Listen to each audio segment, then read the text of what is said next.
hati ikhlas menuntut ilmu, mengabdi dengan penuh sukarela, berperilaku sabar dan hidup sederhana.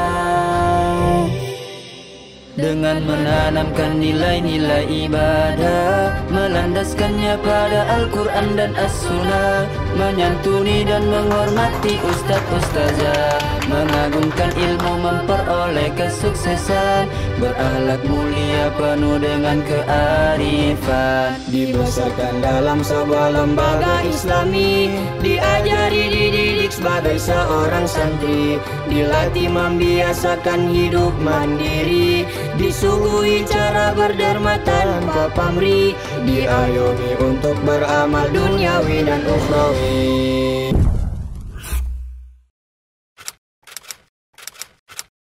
Pondok Karya Pembangunan menjadi kiblat pendidikan, mengejar cita-cita mulia masa depan, sebagai santri yang teladan punya tekad dan tujuan untuk mencari keridhaan Tuhan.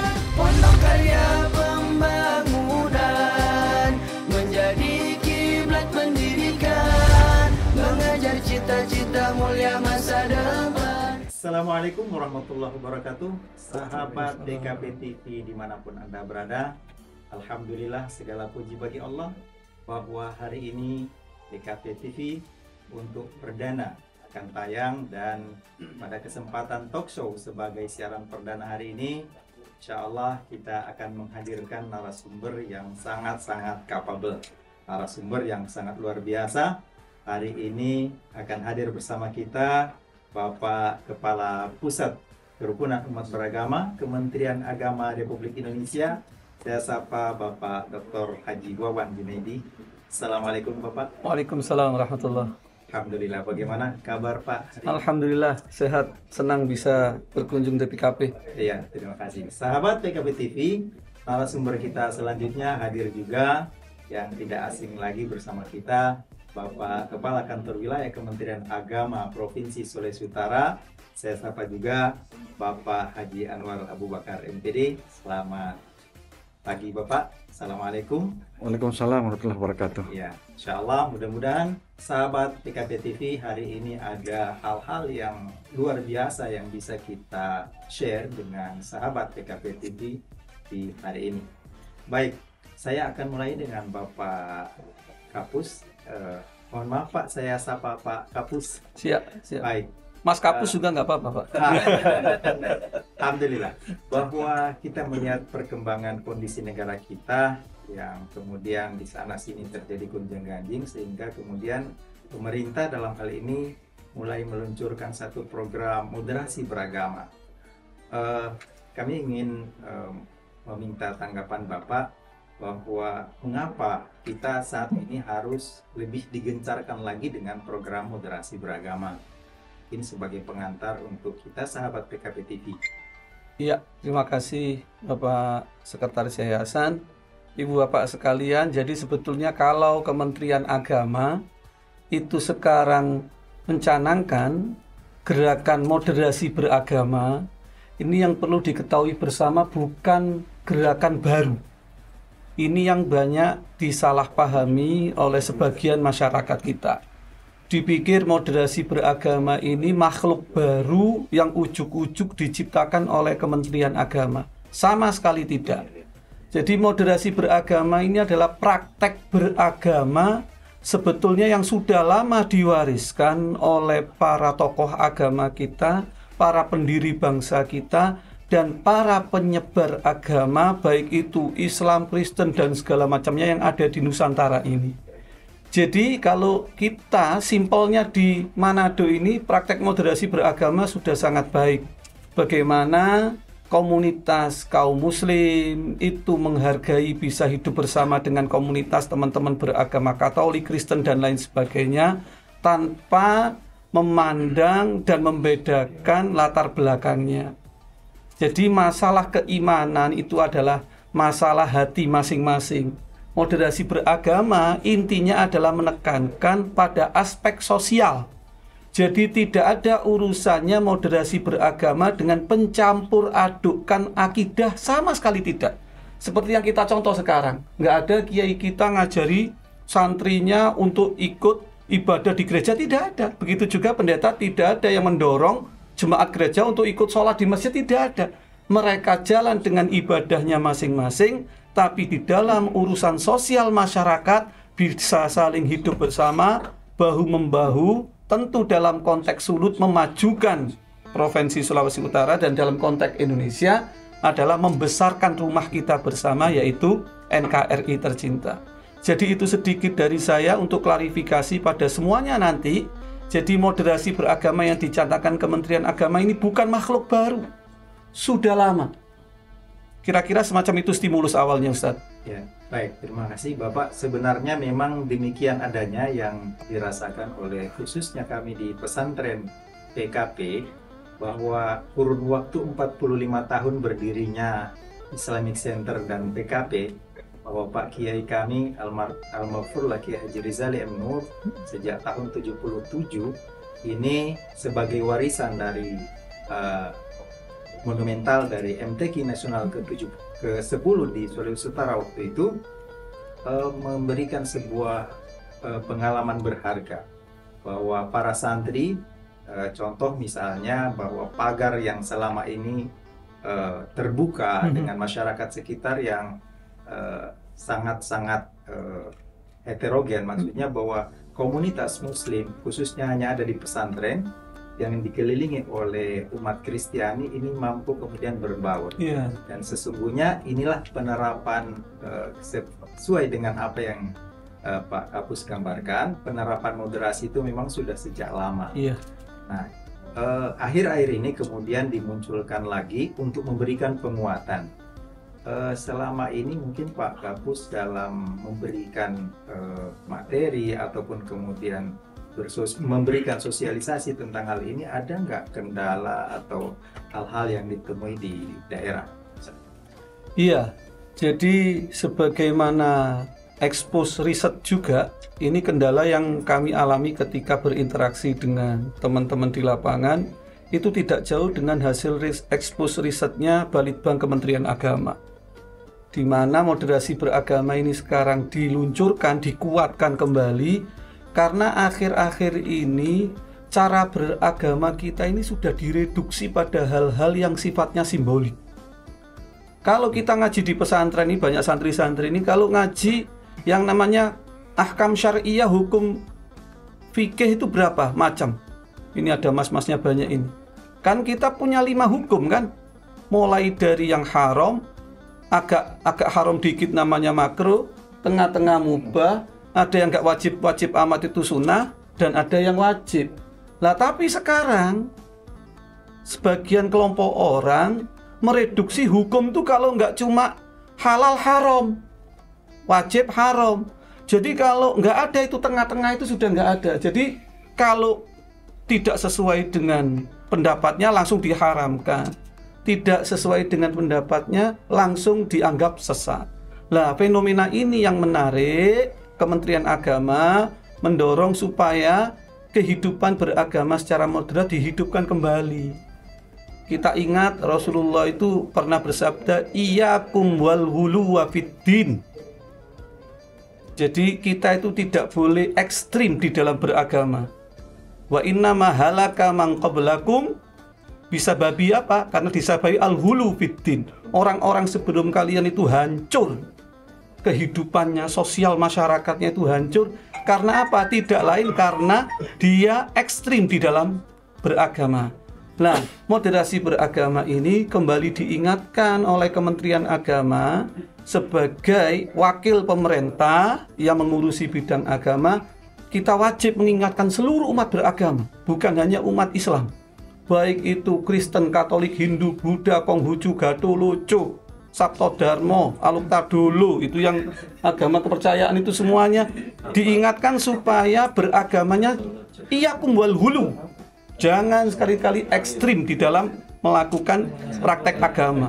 Bukan hanya agama, kalau apapun ekstrim itu nggak baik.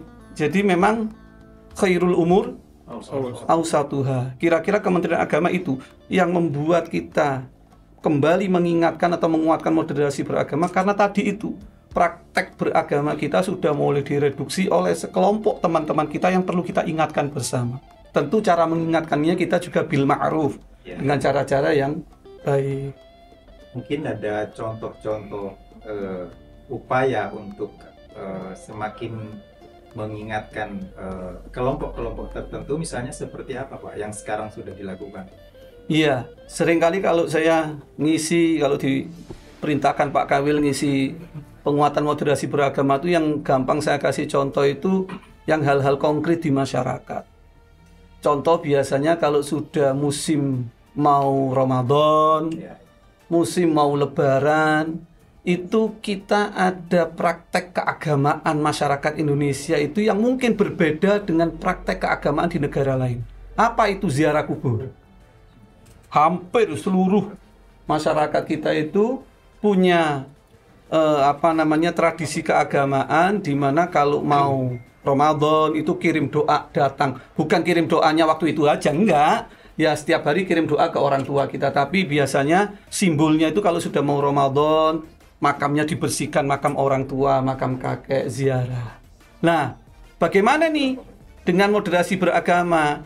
Biasanya kalau sudah gini, kalau sudah musimnya awal Ramadan, musimnya awal Lebaran yang mau ziarah kubur, mulai banyak itu teman-teman kita yang ceramahnya ziarah kubur haram.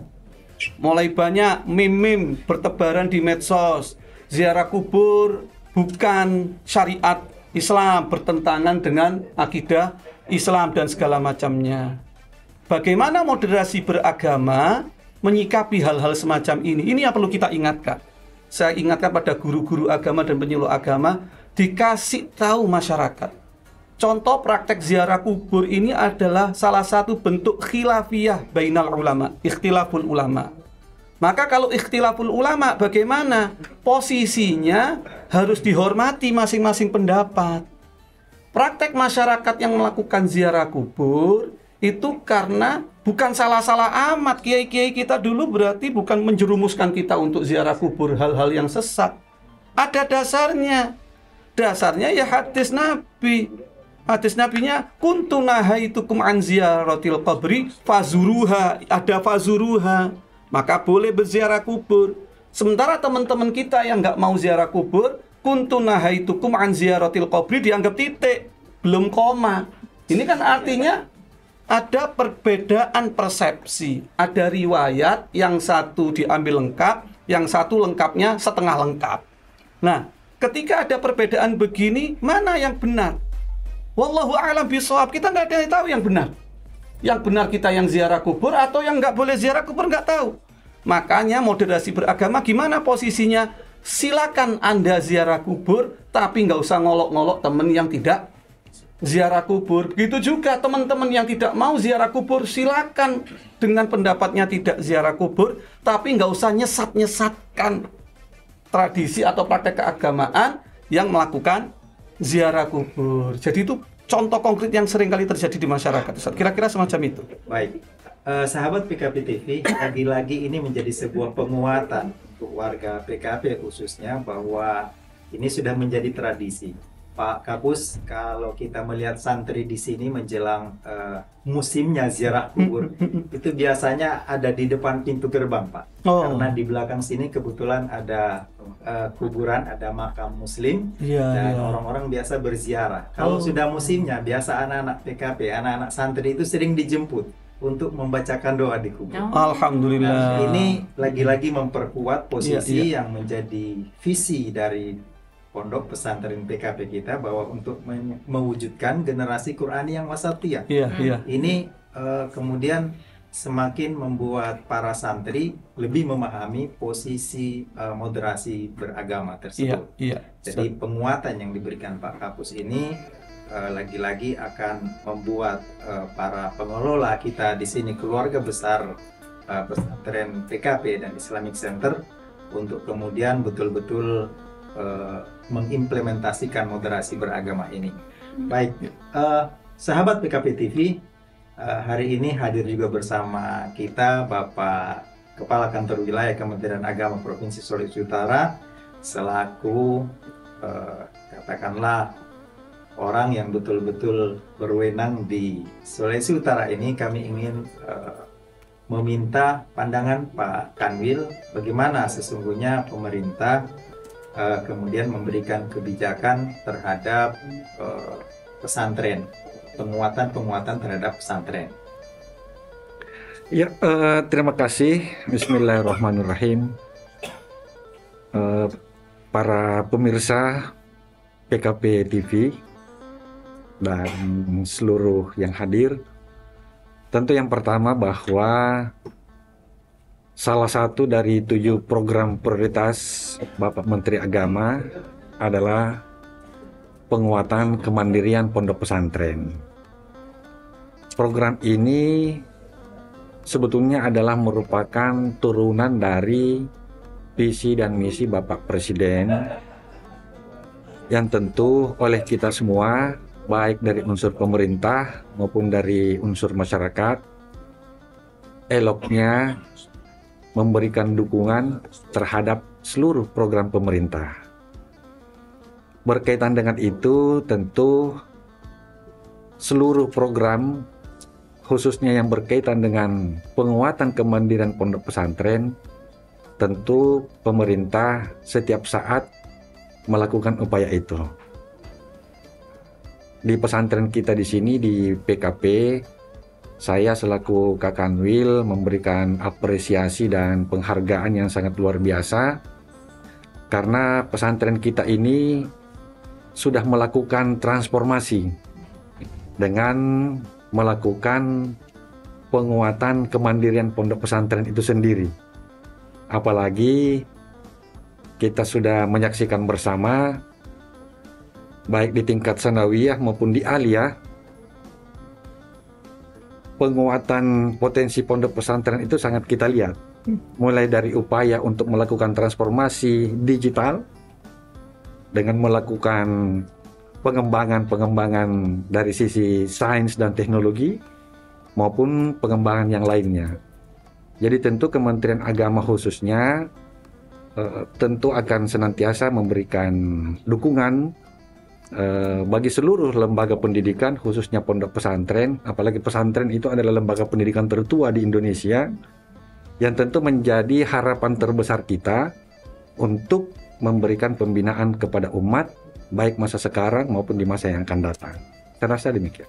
Baik, terima kasih Pak Kanwil. Mungkin Pak Kapus sebagai closing statement kita pada kesempatan tayangan perdana ini, bahwa pesantren PKP dan Islamic Center yang hari ini berusia 45 tahun, kami ingin meminta semacam harapan dari Pak Kapus untuk kedepannya bagaimana pesantren dan Islamic Center kita ini ke depan.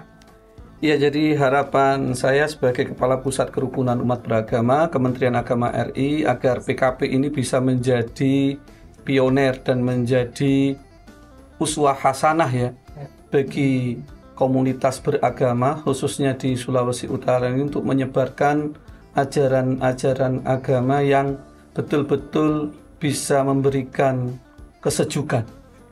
Jadi jargon rahmatan lil alamin itu tidak hanya cukup kita ucapkan, tapi saya berharap melalui PKP TV ini dan tentu aksi-aksi adik-adik di pondok pesantren yang dipandu oleh para ustadz-ustadzat yang ada asatidz dan ustadzat di sini bisa betul-betul memberikan bukti bahwasanya Islam itu adalah agama yang memang sesuai dengan nilai-nilai kemanusiaan.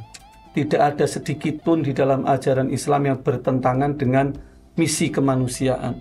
Karena kita ingat Rasulullah wa'ithu li utammima makarimal akhlak. Kuncinya di akhlak itu. Tanpa akhlak, tanpa misi kemanusiaan, tentu kita beragama seperti tidak mendapatkan jiwanya. Saya berharap PKP bisa memberikan contoh bukan hanya untuk masyarakat Sulawesi Utara tapi untuk Indonesia dan dunia bahwasanya Islam bisa menjelma menjadi kekuatan yang mendinginkan semua pihak dan merangkul semua pihak. Itu Ustaz. Baik, terima kasih Pak Kapus. Untuk sekali lagi Pak Kanwil, closing statement bisa diberikan untuk dalam rangka peringatan 45 tahun pesantren PKP dan Islamic Center. Ya, tentu saya selaku Kakanwi menyampaikan selamat kepada pesantren PKP dan Islamic Center yang pada hari ini memperingati miladnya yang ke-45. Pada setiap momen milad itu idealnya ada hal yang setiap saat menjadi pembaharuan dari kita.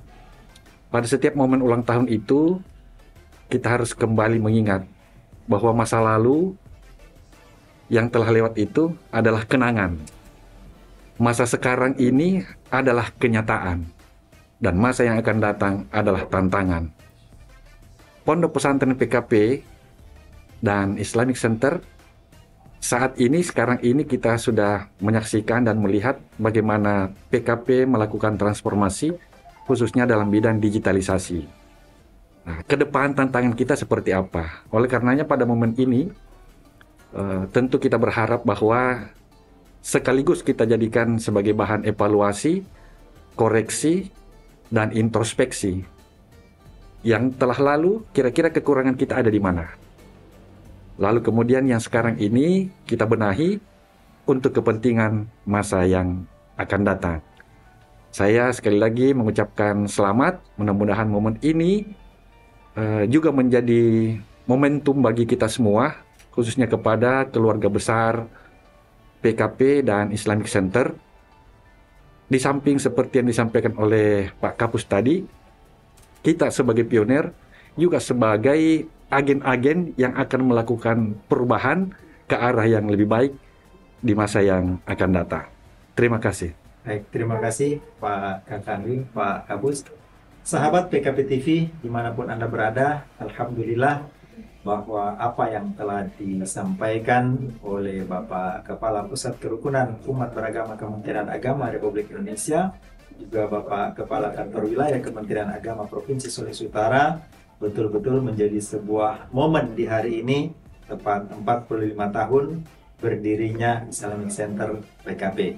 Dan sekali lagi bahwa ini tidak sekedar menjadi sebuah peringatan biasa, tapi betul-betul ada hikmah dan ada perkembangan ke depannya bagi keluarga besar pesantren PKP dan Islamic Center. Cukup sekian dan terima kasih. Assalamualaikum warahmatullahi wabarakatuh. Waalaikumsalam warahmatullahi wabarakatuh. Pondok Karya Pembangunan menjadi kiblat pendidikan, mengejar cita-cita mulia masa depan.